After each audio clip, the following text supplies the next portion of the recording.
Hello. So this video or this screencast is going to cover some of the stuff that we talked about yesterday in our PD, Have No Fear, the formatives are here.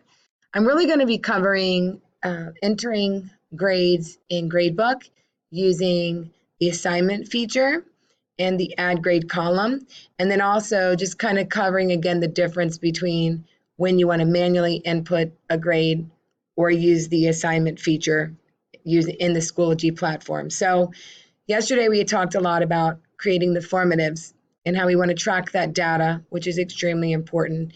It's not important because we want to give the students grades. It's important because we want to collect information and to track how our students are progressing on their pathway to mastery. So really, if we're doing preschool to fifth grade and we're tracking how they're doing, on their pathway to mastery as it relates to the standards, then we're really taking the guesswork out of the holes or the standards in which the students need more support, and then the standards in which they're doing very well. So first thing we want to do is we're going to go into our course. I'm going to use Miss Butt's course, and I'll tell you why in a second. So I'm going to go in here, and let's assume that I've given the students a formative or an assignment, or I'm using a checklist and doing observational data collection, something outside of this digital platform in Schoology. In other words, the students are not working in Schoology and creating or completing the test or the quiz or the assignment in Schoology. They're doing it on paper, they're doing it, outside of their device. Then I'm simply going to go to Gradebook, and you'll notice over in the right-hand corner, there's a little plus sign.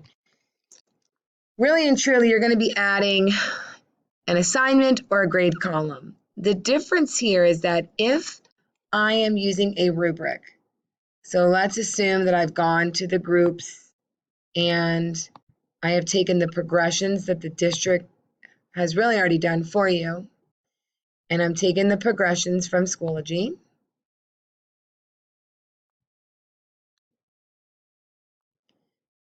And I go to my teacher overview, I go to the progressions, and I'm going to take the progressions here, and I'm going to turn them into a rubric in Schoology.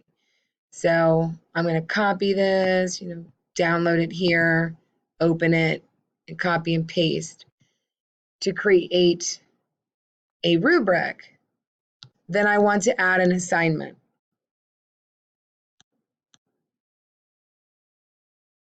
So I'd go into Gradebook, I'd go here, and I would, if I'm not using a rubric, I'm going to add a grade column. So if I'm using a rubric, I want to go here to add an assignment. So I'm going to type in the name of the formative or the name of the assignment or whatever they're doing, and give it a due date, category, minor if I'm grading it, practice if I'm not grading it, and then a marking period. Right down here is where I can do my 50-point grade scale, or, that's going to be for fourth and fifth grade, my primary achievement scale if I'm a kindergarten through third grade teacher or preschool, or I can attach a rubric. So let's assume I took those progressions, I turned them into a rubric, and that's what I want to use to grade my students.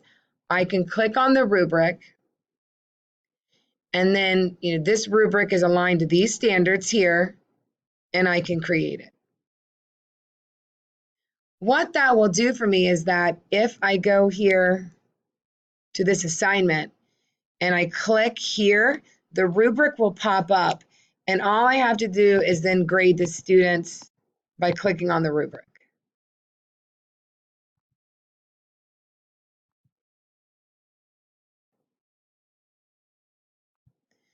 Now let's assume that I don't want to attach a rubric. Again, I don't have to. I can do my point scale. I then want to make sure I align a standard to what I'm doing.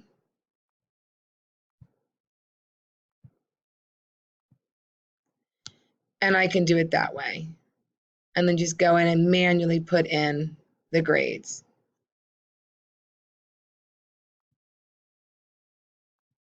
And so forth. So that is for add assignment. If I just want to add a grade column, I'm not going to use a rubric. I can do it this way. I can just put in the name, again, a date, a category, and then I can pick my scale, and I can align my standard. So the adding a grade column is a little bit quicker than adding an assignment. But again, if you're going to use a rubric, you're going to have to do the add assignment feature. Now, once I put the grades in, the important thing is noticing the boxes over here, because what I can do is, after I give my students a score, I can go in and type in a comment. This is where I would type in specific feedback as to why they're a 2 and not a 3. What they need to improve, what part of the standard where they're still struggling. And so those comments are extremely important for students who are below grade level, if they're a PL1 or a PL2. So that is my option for the grade comments to the students. It's also there because parents can see it, which is pretty powerful. Students can see it, but other teachers and interventionists can see it across the building. And so especially the people that are helping to service students, it's helpful to see those comments. They're also helpful to you because when your parents come in for conferences, you don't have to have piles and piles of paper. You can simply open up your Schoology gradebook and you can kind of walk them through where their child is and what areas they still need to improve in order to move to mastery and grade level. If they are creating something in the Schoology platform,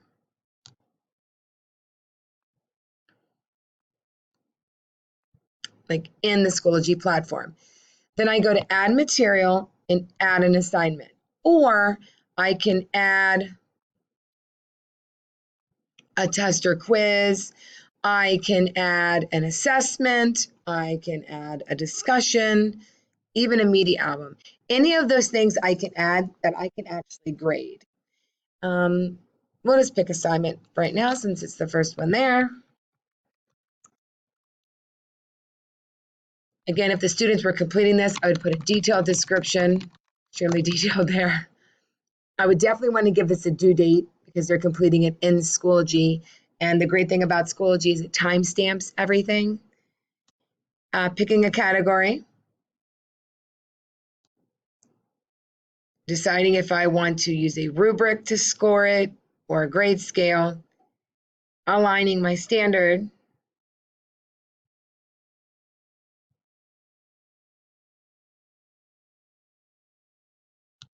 And then creating this.